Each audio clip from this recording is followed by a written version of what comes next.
பேரு பெத்த பேரு நீலு என்னது நீலு லேது. தெலுங்குல ஒரு பழமொழி சொல்லுவாங்க, பேரு பெத்த பேரு தாக நீலு லேதுன்னு சொல்லுவாங்க. தாக நீலு லேது. எல்லாத்தையும் பார்த்து படிக்கிறது, இது பார்க்காம வருது எப்படி?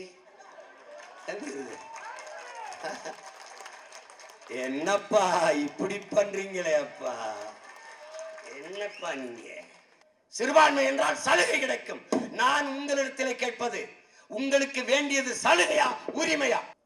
ஐயா ஸ்டாலின் அவர்களோ, அம்மையார் ஜெயலலிதா அவர்களோ, ஐயா எம்ஜிஆர் அவர்களோ, ஐயா உதயநிதி அவர்களோ இஸ்லாமிய சிறுபான்மை மக்கள், கிறிஸ்தவ சிறுபான்மை மக்கள் என்று சொல்கிறார்களே, எந்த அடிப்படையில் நீங்கள் சிறுபான்மை, அவர்கள் பெரும்பான்மை? இப்ப சிறுபான்மை மக்களின் பாதுகாவலர் ஐயா ஸ்டாலின், ஐயா வேணாம் அப்பா ஸ்டாலின். இவர் எந்த வழியில், எந்த அடிப்படையில் இவர் சிறுபான்மை, நீங்கள் சிறுபான்மை, அவர் பெரும்பான்மை? நீங்கள் கிறிஸ்தவர் இஸ்லாமியர் மதத்தின் அடிப்படையில் சிறுபான்மை, அவர் எந்த அடிப்படையில் பெரும்பான்மை? எந்த அடிப்படையில்? யார் யார் பதில் சொல்லுவார்? யார் பதில் சொல்லுவார்? மத அடிப்படையில். மத அடிப்படையில் எந்த மதம்? இந்து. அப்போது அவர் இந்து. மதத்தின் அடிப்படையில் தான் மானுடத்தை எல்லோரும் கணக்கிடுகிறார்களா? எப்படி?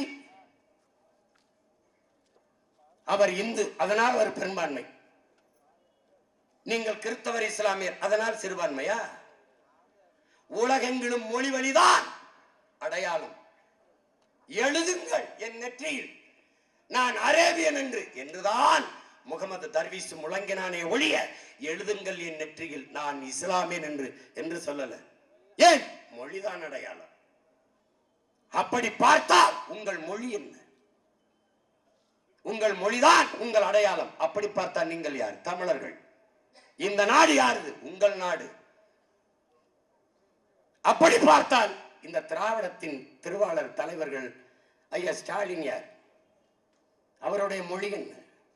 அவருடைய இனத்தின் அடையாளம் என்ன?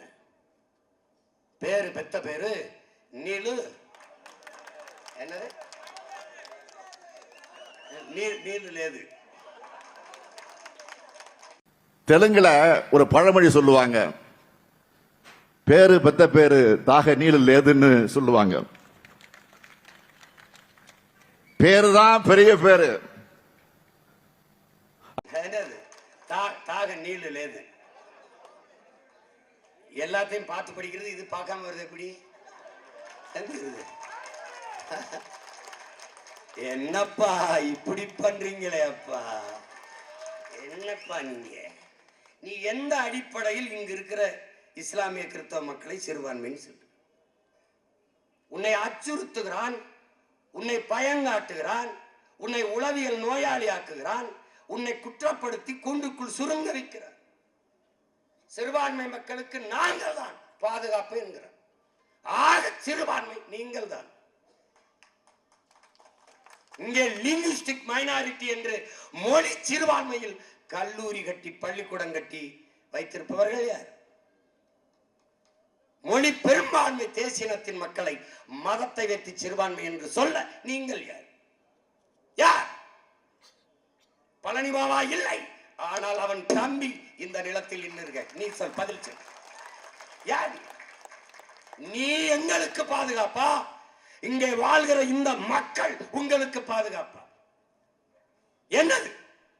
இஸ்லாமிய மக்களுக்கு இவர்களுக்கு நான் தான் இடஒதுக்கீடு கொடுத்தேன், இவர்களுக்கு நான் தான் இடஒதுக்கீடு கொடுத்தேன். அதெல்லாம் சரி, நீ உட்கார்ந்து இருக்கிற இடம் யார் கொடுத்தது?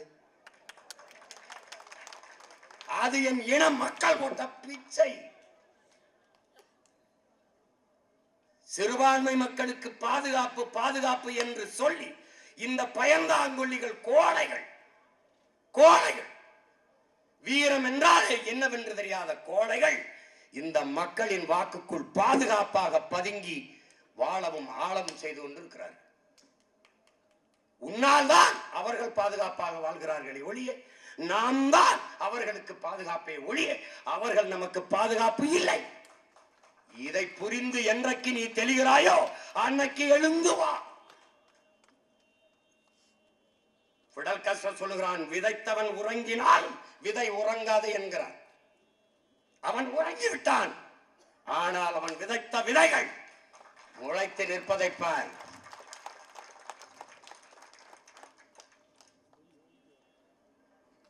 அதை கவனத்தில் கொள்ளணும். அவனே சொல்றார் பாருங்க, எழுச்சி மிக்க ஒரு இளைஞர் கூட்டம் எழுந்து வரும் என்று. எங்கள் உயிர் தலைவன் தமிழின மக்கள் பல்வேறு தேசங்களில் பரவி வாழ்கிறார்கள். ஆனால் தமிழீழ நாட்டில் தான் தமிழ் தேசிய மக்களின் ஆன்மா வெளிப்பட்டது என்கிறார். நாம் அடிமைகள், விடுதலை பெற வேண்டும் என்கிற அந்த விழிப்புணர்வு தமிழ் தேசத்தில் தான், தமிழீழ தாயகத்தில் தான் விழிப்புற்று எழுந்தது என்கிறார். இன்றைக்கு அவன் பிள்ளைகள் தமிழர் தாய் நிலத்திலே தமிழ் தேசிய மக்களின் ஆன்மாவை விழிப்புற செய்து கொண்டிருக்கிறோம். நீங்கள் விழிப்புற்று எழுங்கள், ஒன்றை உணருங்கள், நாம் பெரும்பான்மை தமிழ் தேசியத்தின் மக்கள், நாங்கள் தமிழர்கள். ஏன் மதம் மாறிக்கொள்ளக்கூடியது உடன் பிறந்தார்களே, மொழியும் இனமும் மாறிக்கொள்ள முடியாது. இன்றைக்கு இந்துவாக இருக்கிற நான் நாளைக்கு இஸ்லாத்தை ஏற்கலாம், ஏற்றிருக்கிறோம். நம் அருமை சகோதரன், என் அன்பு சகோதரன் உடன் பிறந்தார் AR ரஹ்மான் இஸ்லாத்தை ஏற்றிருக்கிறார். அவருடைய சொந்த அக்கால் மகன் என் தம்பி ஜிவி பிரகாஷ் அதே சமயத்திலே இருக்கிறார். நாம் பெரிதும் போற்றுகிற இசை இறைவன், இசை அவதாரம் என்னுடைய தந்தை இளையராஜா, அவர் வழிபட்டு அவர் ஏற்றிருந்த அந்த மதத்திலே இருக்கிறார். ஆனால் என் தம்பி யுவன் சங்கர் ராஜா இஸ்லாத்தை ஏற்றிருக்கிறார். அது மாறிக்கொள்ள முடியும்.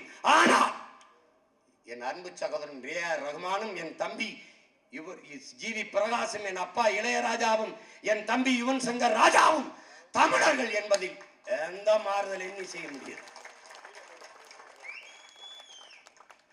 முடியாது.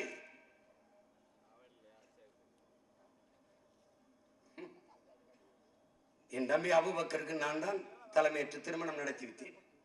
அவன் நேசித்தவன், இவர்கள் சொல்வது போல இந்து, வேற குடி, வேற சாதி. அவன் அவன் அவன் அவன் இணையராக இணையர் அந்த நொடி வரை அபு சிறுபான்மை, இந்த மகள் பெரும்பான்மை. அபுவின் மனைவியான அடுத்த நொடியில் அவள் சிறுபான்மை. இதை எப்படியடா நீங்கள் ஏற்கிறீர்கள்? இப்போது என் அப்பா இளையராஜா பெரும்பான்மை, என் நம்பி யுவன் சங்கர் ராஜா சிறுபான்மை என்றால் நீங்கள் எப்படி சொல்லுவவனை? இந்த ஷூ கொஞ்சம் காஸ்ட்லி, ஒரு செருப்பு விளக்க மாட்டேன், போட. அதை என்று நீ உணர்கிறாயோ அன்றைக்கு நீ நிமிர்ந்து விடுவாய். இந்த தொகுதியில் நிறுத்தினால் இஸ்லாமியர்கள் அதிகம் வாக்கு செலுத்துவார்கள் என்று சொல்வார்கள். அந்த தொகுதியில் நான் வேற ஒரு இஸ்லாமியர் இங்கு இல்லை, அங்கதான் நிறுத்துவேன். நிறுத்திருக்க. ஏன் நான் நிறுத்துற? என் தங்கி தம்பிச்சி நீ இஸ்லாமியனை பார்த்தா போற்றாத, உன் ஓட்டு எனக்கு தீட்டு.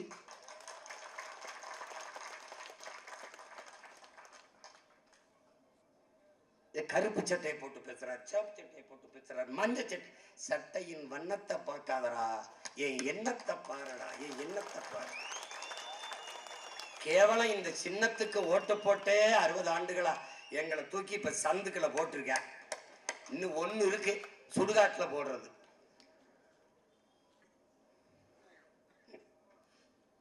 அதை புரிந்து கொண்டு என்னரும் தமிழ் சமங்கள் நிமிரணும்.